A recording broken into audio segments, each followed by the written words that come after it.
Julia, it's nice to see you. So I can. Yeah, good. Come and work.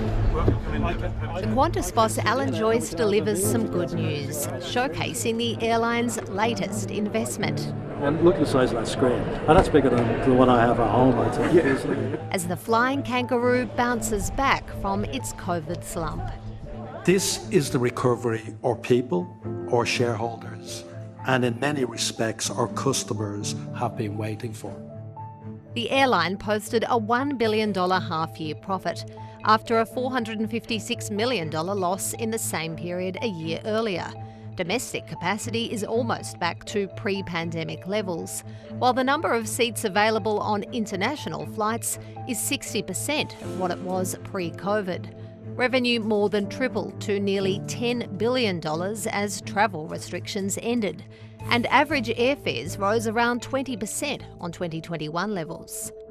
It's the entire aviation value chain, and customers are included in that are now contributing to repairing airlines' balance sheets and also to prepare them for what's coming. And this year, the Jetstar grew. Alan Joyce expects airfares to remain well above what they were before the pandemic. The main drivers of this are the price of fuel, which is up 65% compared to 2019 levels. And the imbalance between supply and demand, and that has pushed prices up, especially in peak times.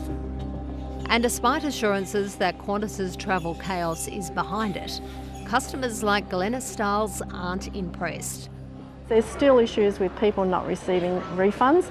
There's still issues with baggage going missing. There's still issues with baggage being offloaded.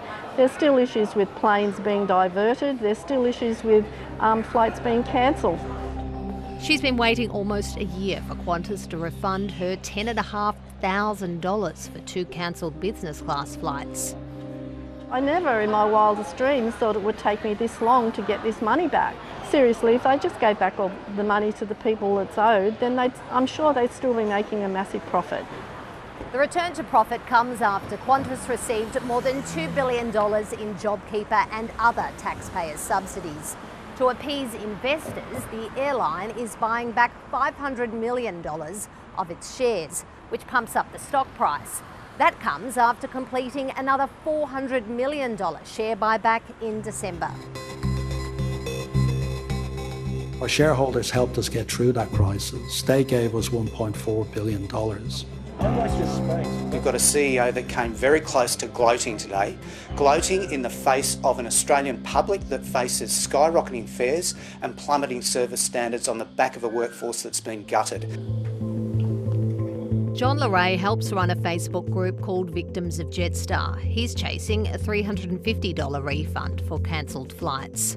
I have sent emails to Alan Joyce, I've sent emails to the previous CEO of Jetstar, and every time you get put back on a loop. Clearly the focus is on profit before people. A message to an airline that calls itself the Spirit of Australia.